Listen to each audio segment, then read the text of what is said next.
안녕하십니까.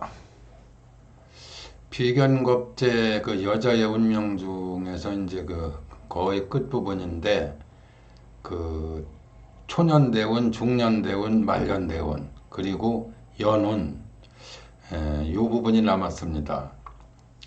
오늘은 그 부분에 대한 말씀을 드리겠습니다. 먼저 초년 대운의 비견겁제, 비견이나 겁자가 있는 여자의 운명 이렇게 제목을 했고요. 본론에 들어가기 전에 이 사주 공부를 하셨든지 이제 뭐 임상을 하셨든지 간에 사주학에 수년간 그 관심을 가졌던 분들은 아마 대부분 느끼실 겁니다. 대운의 흐름을 이야기할 때 초년 대운의 예측도가 가장 낮아요. 어렵습니다. 생각보다.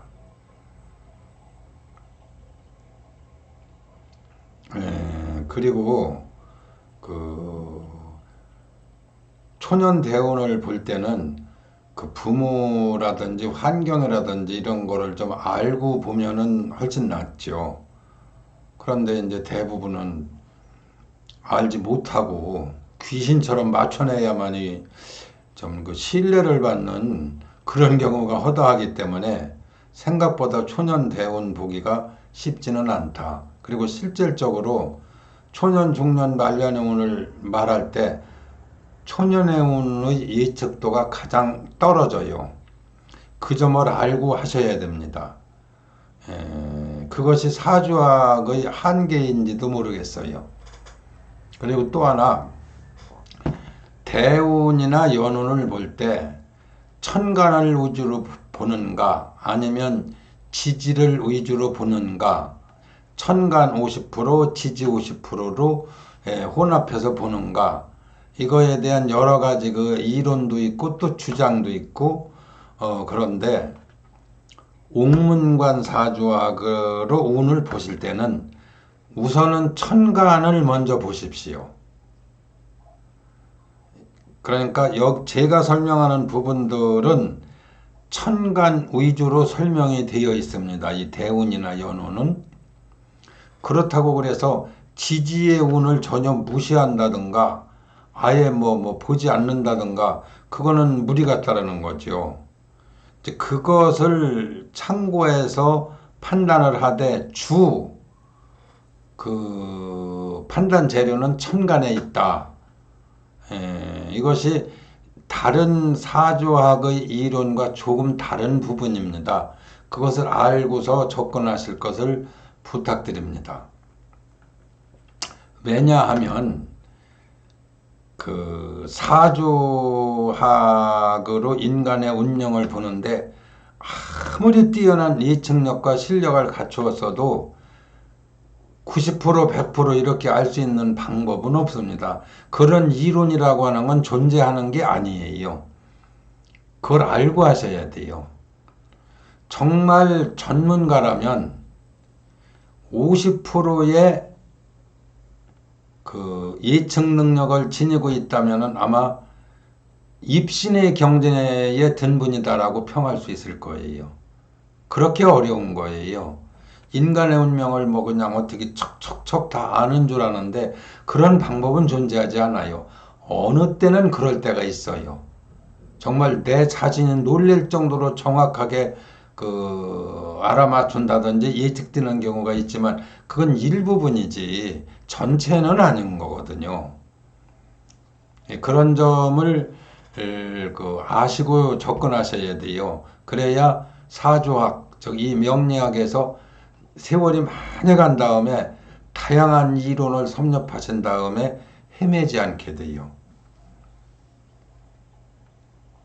그러니까 사주학으로 인간의 운명을 자는 재는 그, 그 어떤 뭐 거리를 지는 그 자처럼 그 틀은 완전하지는 못하다는 거. 한계가 있다는 거. 그 한계를 알면은 그는 진정한 대가입니다. 이제 뭐 사설에 좀 길었는데 본론을 말씀드리겠습니다. 초년대운의 비견겁제로 돼 있는 사람은 그 대개 보면 특기가 있다고 보거든요. 공부를 잘한다든가 아니면은 뭐 예능이나 또는 체능, 그러니까 예체능이라고 그러나요? 를 잘한다든가 또는 그 뭐 글을 잘 쓴다든가 아니면은 언어 능력이 뛰어난 경우도 많습니다. 그래서 그런 어떤 특기가 그 발견이 된다면 특기를 잘 발전시켜서 그 성장을 시키면은 운명이 굉장히 좋아지겠지요. 왜냐하면 잘하고 잘할 수 있는 길을 가면은 잘 되는 거 아닙니까? 그러니까 이게 매우 중요해요. 그런데 비견겁제라고 하는 것은 자유 독립의 특성도 있고 때로는 간섭받는 걸 싫어하는 특성도 있어요. 그게 바꿔 말하면 이런 그 비견겁제 대운인 경우에 어렸을 때 그 집을 떠나서 공부와 유학을 한다든가 아니면 뭐 시골 출생인데 뭐 도시에 이제 와서 공부하기 때문에 부모하고 떨어져 있다라든가 여러 가지가 있겠지요. 그러한 그 경우에는 대부분이 그 좋다 이렇게 봐요. 그러니까 부모하고 떠나서 공부를 한다든가 성장을 하면 아주 좋은 운명이다. 왜냐하면 비견겁제는 어떤 경우에든 독립의 특성이 들어있다는 거.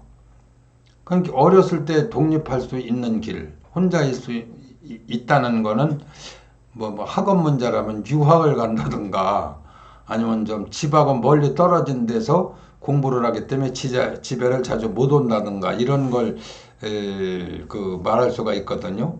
아니면 심하면은 뭔가 갈등이 있어서 가출을 하는 경우가 있어요. 그러면은 운명이 꼬입니다.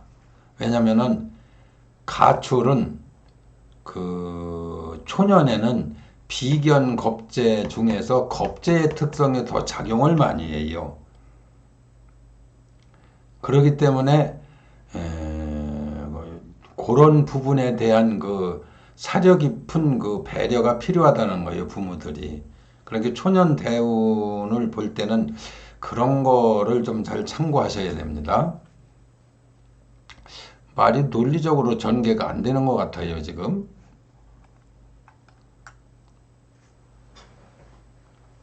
초년 대운의 비견이나 겁재는 사주상 연주나 월주에 있는 비견 겁재와 비슷한 작용을 하는 경우가 종종 있어요. 그리고 드물게는 스스로의 힘으로, 그걸 자수성가라고 하는 건데, 스스로의 힘으로 살아가야 하는 사람도 있습니다. 그 환경적으로 조금 그건 힘든 환경이겠지요. 또 초년 대운이 비견이나 겁재 대운인데 지지에 편인이나 인수로 되어 있단 말이에요. 그러니까 비견의 뭐 편인, 뭐 겁재의 인수, 뭐 이런 식으로 초년 대운이 되어 있다면 천신만고의 시련을 겪는 사람을 많이 봤어요. 이게 생각보다 많습니다.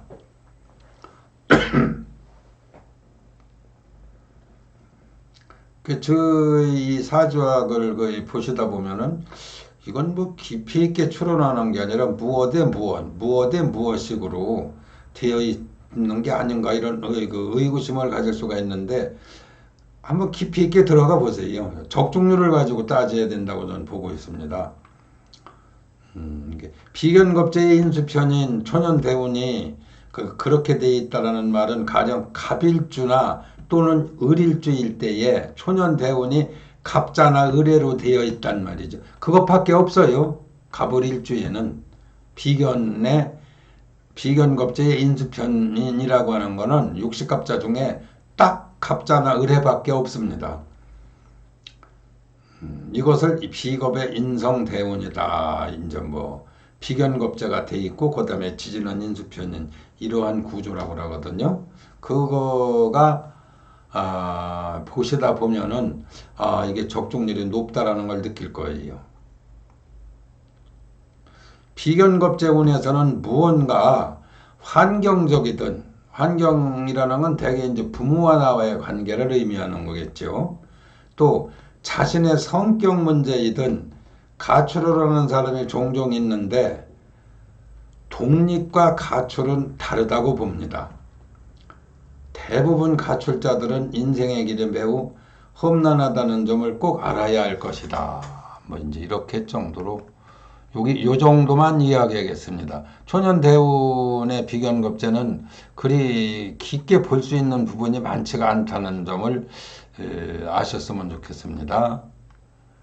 다음은 중년대운의 비견급제인 여자의 운명. 비견급제라고 하는 건 중년대운이 가장 좋아요. 인생의 중년기가 가장 활동력도 또 사회적 그 어떤 영역도 그 넓고 일도 많고 그렇다고 보는데 비견급제는 팔다리를 많이 움직인다, 바쁘다, 열심히 움직인다, 그리고 강력하다는 거거든요. 어깨에 힘이 들어갈 정도로. 그리고 이 비견급제는 어디에 있든 마찬가지입니다만은 특히 중년대운의 비견급제인 사람은 사회성이 좋다고 그래요. 그리고 사회적 책임의식이 아주 강합니다.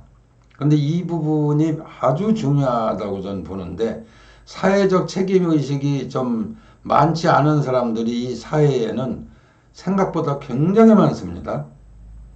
그런데 사회적 책임의식이 있는 사람과 함께 지내는 사람은 복받았다. 전 그렇게 봐요.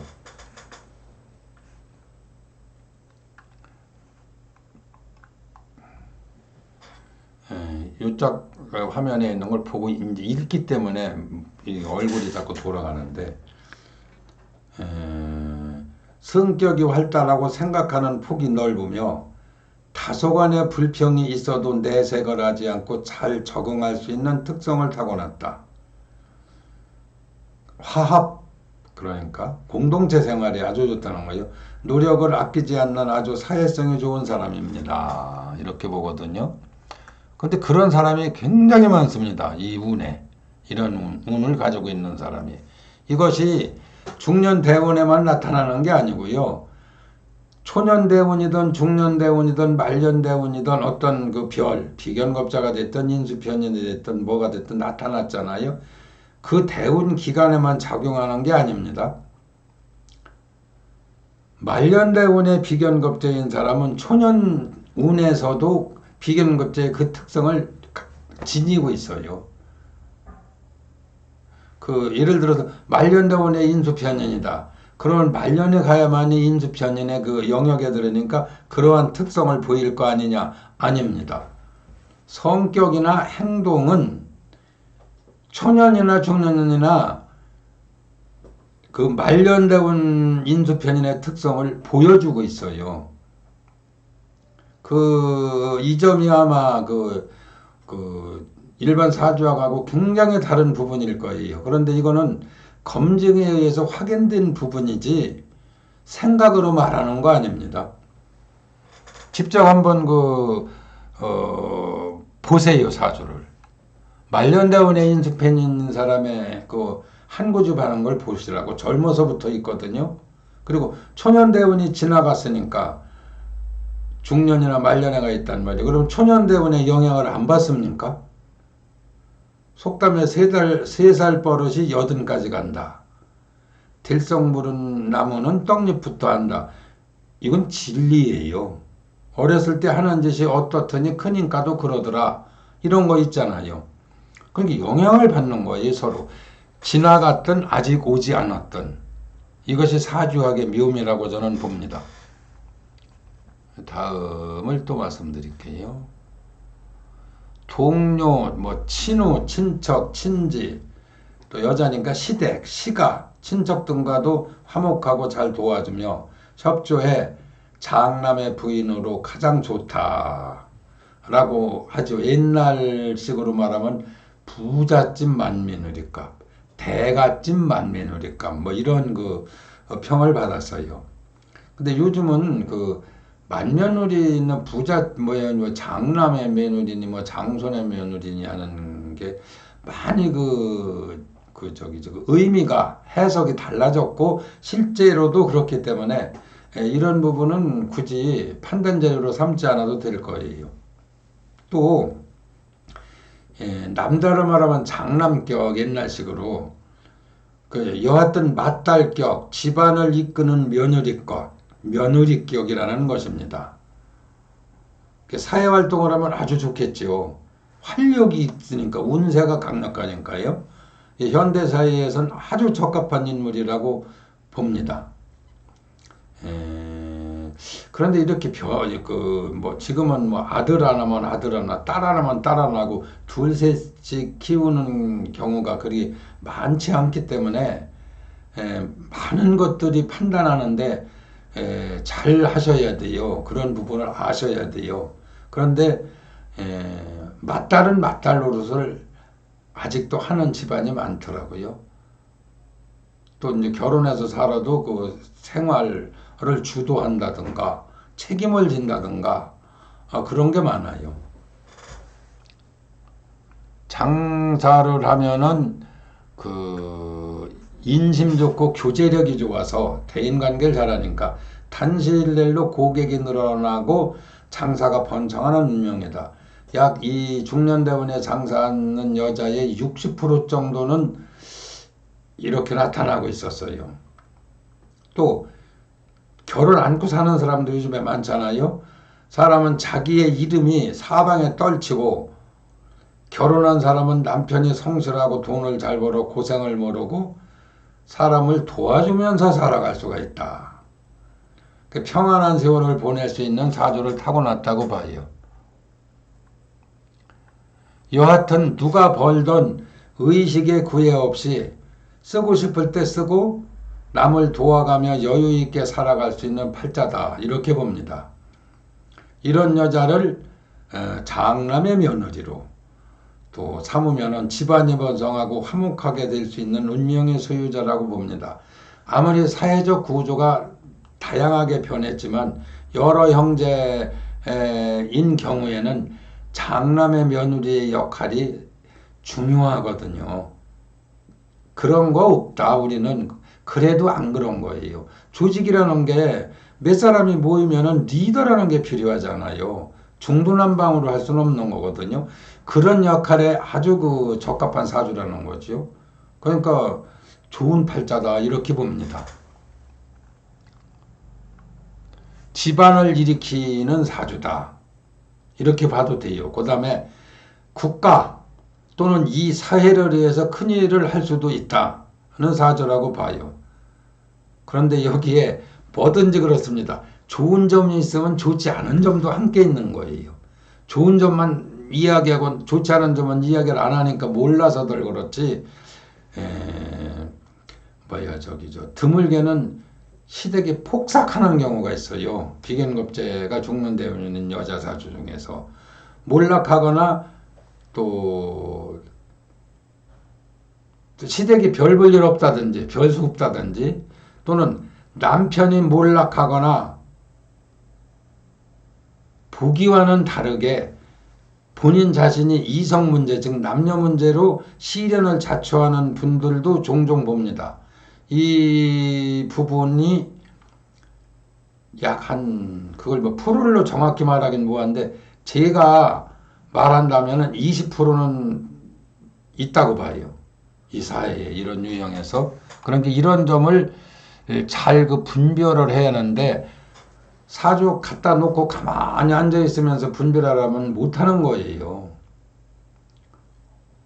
사주를 아무리 분석을 한다고 해서 그 일이 있었는지 없었는지는 본인이 인정하는 뭐 합니까? 주변 사람이 그 사람 그런 사람이다라고 하기 전엔 모르잖아요.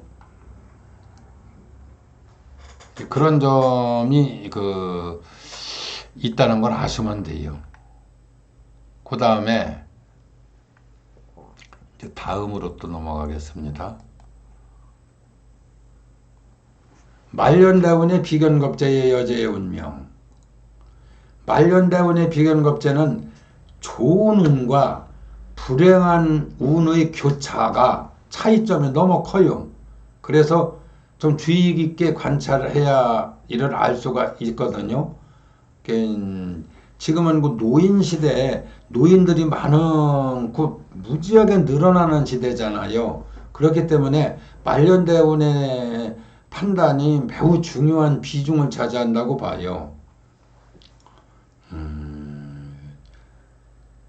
비견급제가 말년대운에 있는 건 여자하고 남자하고 되게 비슷하다고 보는데, 누구에게도 구애받지 않고 자유로운 분위기 속에서 자신이 하고 싶은 일을 마음대로 하면서 즐겁게 살아간다는 운이다. 아주 늘어진 발자라고 이제 보는 거죠. 누구의 간섭도 받지 않고 살아가며 간섭을 싫어하는 성격의 소유자이기도 하다. 그런데 이 성격은 젊어서부터 나타나요. 이 성격은. 공짜로 먹는 것도 싫고 공짜로 주는 것도 싫고 1,000원을 빌렸으면 꼭 갚아야 되고 1,000원을 빌려간 사람이 꼭 갚아야지, 그렇지 않으면 아주 싫어합니다. 이런 부분이 분명하다는 거죠. 이게 이제 또 나옵니다만은 말년대운의 특성은 말년이 되어서 나타나는 것만은 아니라는 점을 알아라.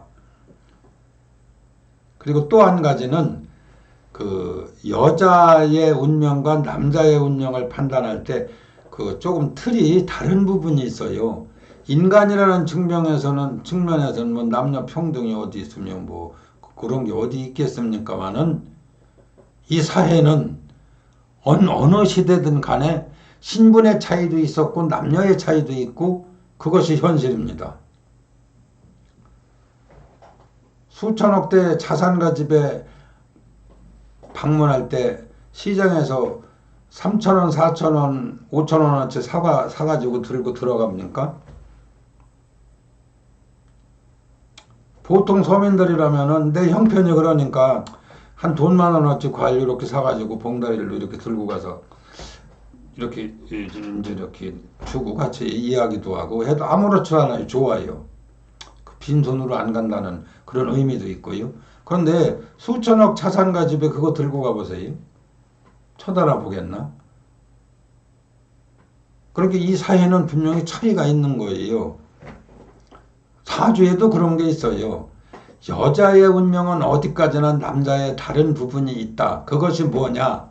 아무리 사회적 패러다임이 바뀌고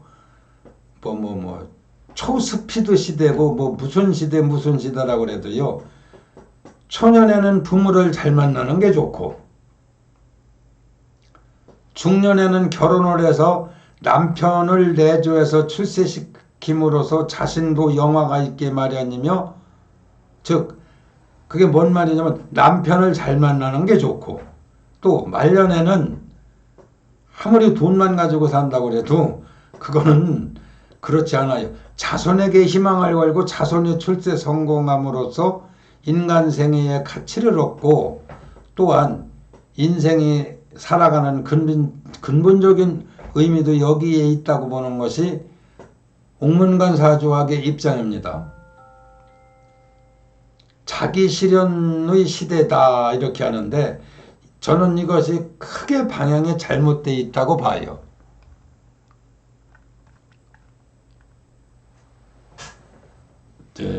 여자, 재성이라고 그러는 건 돈, 판단, 여자, 무력. 그런 게, 즉, 무력이라는 건 돈이라는 뜻도 되는 거예요. 그런 의미가 있는데, 즉, 재성, 돈이 힘을 얻으면, 경제력이 좋아지면, 사회가 부유해지면, 지금 우리나라가 무지하게 부유해졌습니다. 어렵네 뭐네 해도 제가 어렸을 때부터 지금까지 살아온 과정의 역사가 있지 않습니까? 제가 어렸을 10대 때의 그 상황과 지금 10대들의 상황을 보면 지금들은 그때로 비교하면 다 재벌이에요.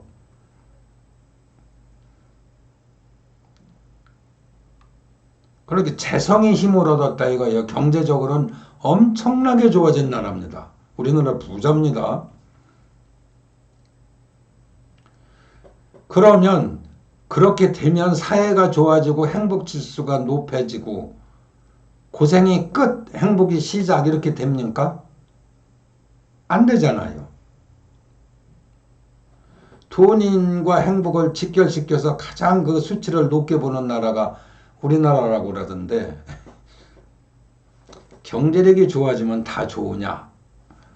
사주학은 이 사회를 진단할 때 재성이 많아지면 강해지고 커지면 정신질환이 급증하고 자살률이 높아지고 2세 문제가 심각해질 수 있다고 보는데 지금 사회가 저는 그런 사회라고 봐요. 100년 전에도 100년 후에도 해는 동에서 떠서 서쪽으로 집니다.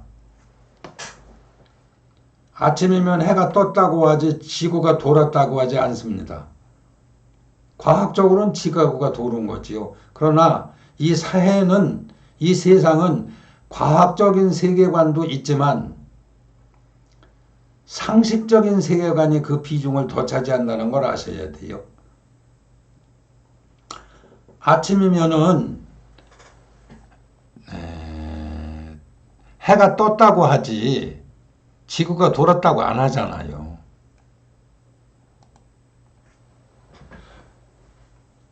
이것이 상식적인 세계관으로 이 사회에서 적용되고 작용하는 한 음양오행 사상에 근거한 사주학, 즉 운명은 충분한 사회적, 개인적 가치가 있다. 저는 이렇게 봐요. 이게 약간 농경사회 냄새가 조금 나는데 한번 그 깊이 있게 생각해 보실 것을 권합니다. 각설하고요. 그 다음에 여기서 말년대운 비견급제에서 자기 마음대로 할 수 있는 운이라 하면 남편이 출세하고 돈 잘 벌고 또 자기 자신이 돈을 잘 벌었다든가 자손 역시 잘 풀려됐어. 출세도 하고 성공도 하고 또 효도하고 그야말로 복이 많아 정말 자기가 하고 싶은 대로 다 하면서 놀러도 가고 여행도 가고 뭐 친구들 만나면 음식도 좀 사고 좋잖아요. 약 60%는 그렇게 돼가고 있어요. 됐다고 봐요. 그런데 그렇지 않은 사람들이 있어요.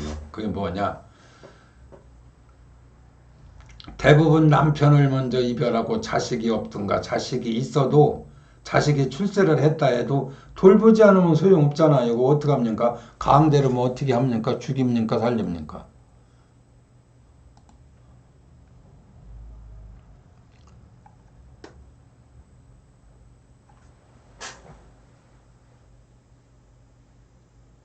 자식이 있어도 의지할 입장이어야 되는가? 남편 따로 살고 자기 혼자 산다든가?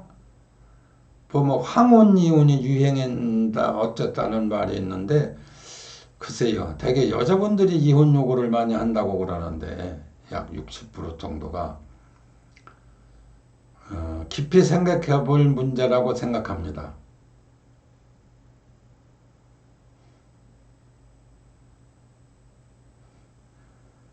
자기 혼자 사는 경우 등 또는 홀로 활동을 하면서 일을 해야 되는 경우가 허다하다. 이런 사주는 노후에 대한 준비를 철저히 해놓아야 된다는 운명의 경고를 꼭 챙기시기 바란다. 극소소이기는 하지만 길에서 박스나 종이 등을 주워 가져다 파는 할머니들이 있습니다. 이분들 젊은 시절에 꿈속에서도 일이 될 줄 몰랐다고 탄식하는 말 많이 들었어요. 제가 그분들 사주 굉장히 이야기하면서 좀 풀어보고 했거든요.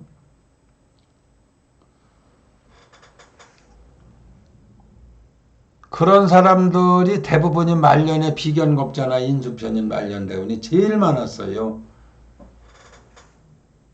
또 그렇지 못하면 아무도 의지할 데 없이 참으로 외롭고 한많은 노후를 보내는 경우에 처한다. 옛날처럼 한갑 좀 지나면은 적당히 살다 죽으면은 좋다는 말이 어울릴 수도 있습니다. 신체상으로는 이상하게 나이가 들어도 건강해서 일찍 죽지도 않고 늙은 몸을 이끌고 살아가야 하니 참으로 답답한 노릇이다. 약 30-40%에서 나타납니다. 차라리 일찍 가면 편안할 텐데 하는 탄식이 나올 수 있다는 거예요. 이런 처지에 있는 노인들이 생각보다 많습니다. 노후 대비를 무서울 정도로 잘해 놓으실 것을 강력하게 저는 권합니다. 이 시대에, 현 시대에 그런 말이 있습니다. 자손들을 위해서 모든 것을 바친 마지막 세대일 것이다. 또 자손들한테 버림받는 첫 번째 세대가 지금 노인 세대일 것이다. 아주 깊이 새겨야 된다고 봅니다. 말년에 비견겁제나 인수편으로 되어 있는 분들은 참 무섭다고 할 정도로, 지독하다고 할 정도로 말년 준비를 하십시오. 자신을 지켜주는 것은 자신밖에 없다는 것을 꼭 아실 것을 권합니다. 또 다음이 이제 연운인데 1년의 이제 운이지요. 1년 신수. 비견이나 겁자가 연운에 있는 여자의 운명. 자유란 좋은 의미만을 지니고 있지 않다고 보는 것이 옥문간사주학의 입장이에요. 저는 운명에 대한 사실을 이야기할 뿐입니다. 도덕론을 말하는 건 아니거든요. 자유란 얼마나 좋은 것이겠습니까마는 그렇지 않은 것도 많습니다.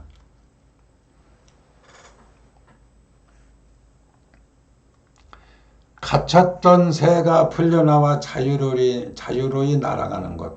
그런 기분은 아마 하늘을 나는 기분이라는 말이 가장 적합한 운명이라고 봅니다. 이런 운에서는 가정주부로서 살림이나 하던 사람이라도 사회활동으로 돈을 벌어 살림을 더 한층 좋게 하는 사람도 있고, 지금까지 남편이 잘 돈을 못 벌어서 고생하던 사람은 남편이 돈을 잘 벌어 살림이 확 피는 경우도 있고, 또 가정에 우환이 있어서 장기간 고생을 하던 사람은 그렇게 신병, 몸에 병이 있어서요, 병이 낫든 아니면 완전한 자유를 얻든 그렇게 된다는 거죠. 벗어난다는 거예요. 고통으로부터. 또 어떤 어려운 문제로부터도 벗어나는 운이라고 보는 거예요. 비견겁자는. 그러니까 어떤 면으로는 운이 가장 강력하게 작용하는 시기다. 왕성하게. 미성년자나 결혼 전의 여자는 타인의 충동에 의해 집에 있기 싫어 집을 떠나는 경우도 있다. 이건 아주 어린 미성년자라면 이제 어린 사람들 가출을 말하는 거지요. 가출. 약 10% 정도는 그런 게 있어요. 아니면은 좀 답답한 심정으로 지냅니다. 이 어린 사람들은. 왜냐하면 비견겁제 내 마음대로 하고 싶거든요. 내 마음대로. 근데 사실은 내 마음대로 되는 게 별로 없는데 심정에 그렇다는 거예요. 그리고 환경적으로 답답한 환경이 형성되어 있는 경우가 있어요. 부모와 나와의 관계라든가 조건이라든가 아니면 본인의 성격이라든가. 뭐 이제 지금 뭐 어린이 신수를 주로 이야기하는 게 아니고 성인을 상대하는 거기 때문에 이런 운에는 자기가 무엇을 하려고 계획을 하는 사람은 시작을 하면 안 되는 일이 없이 잘 돼요. 또 인기가 있어 살맛이 나는 운입니다. 인기를 누려서 사는 사람, 인기가 올라가야 좋은 사람들은 절정기라고 이렇게 보죠. 반면에 남편만 의지하던 사람, 이런 사람은 또 잘 살던 사람, 이런 사람은 남편의 사업이나 일이 점차로 시들어가요. 쇠락해서 수입보다 지출이 많아지고 계속 적자를 면할 수 없어 힘들어지는 경우도 있다. 큰 사업가는 부도난다는 거예요. 원래. 파산지경에 도달할 운이니 이 운에는 남편이 절대 신규 사업에 투자하면 안 돼요. 그리고 투기성 있는 데 하면 안 됩니다. 중복 투자를 한다든지 하면 절대로 말리셔야 돼요. 이 운에는 가출하는 여성, 이혼하는 여자도 들어 있다는 건데 그건 드문 이야기고 심하면 그렇다는 거죠. 심하면. 또 완전한 자유란 좋은 의미만이 아니듯이 남편이 불기의 객이 되는 수도 있습니다. 그래서 자유란 좋은 의미만을 지니고 있지는 않다 이렇게 보는 거예요. 그 다음에 이제 그 1년이 12달이잖아요. 월운에 그 비견겁자가 있는 여자 이제 그것까지 설명을 드리지요. 월운이라는 건 원래 문제가 나타났을 때나 봐야지 그렇지 않을 때는 그거 따져봐야 별 의미가 없어요. 그냥 일상생활 하듯이 쭉 지나가면 그만인 거거든요. 그게 굉장히 좋은 건데 좋았는지 나빴는지 사실 모르잖아요. 그냥 지낸 것이지. 그게 꼭 문제가 있던지 깊이 생각할 어떤 것이 있을 때 이제 운을 따지는 거예요. 일상생활 잘하고 있을 때는 운을 안 따지는 거예요, 원래. 가정에서는 돈으로 조금 걱정하는 운이라고 봐요. 왜냐면은 비견겁제는 정제편제 돈을 좀 파헤치거든. 극해버리거든요. 돈이 있는 집은 타인으로부터 돈을 빌려달라는 부탁이 올 수가 있는데 이거 하시면 안 됩니다. 돈이 깨집니다. 또는 돈을 쓰지 않으면 안 될 어떤 일이 생기기도 해요. 돈 몇 푼 모아놓으면 꼭 써야 되는 사람 있잖아요. 쓸 일이 있어가지고. 어쨌든 다소간의 돈에 대한 출혈이 있을 운이라고 본다. 또 좀 어려운 사람은 용돈이 궁할 정도로 돈이 돌지 않는 운이기도 하다. 또 멀리 여행하는 경우도 있습니다. 그 비견겁제에는 통신, 여행, 역마 이런 뜻이 있기 때문에 여행 시 교통사고나 도난을 주의해라. 물건 관리 잘하라는 거지요. 잘하라는 뜻입니다. 비견겁제는 역마성이라고 하여 많이 활동을 한다든가 멀리 다닌다든가 이제 그런 그 운이기도 해요. 또 비견겁제는 바람이라는 의미도 있습니다. 근데 이 바람은 머무는 법이 없어요.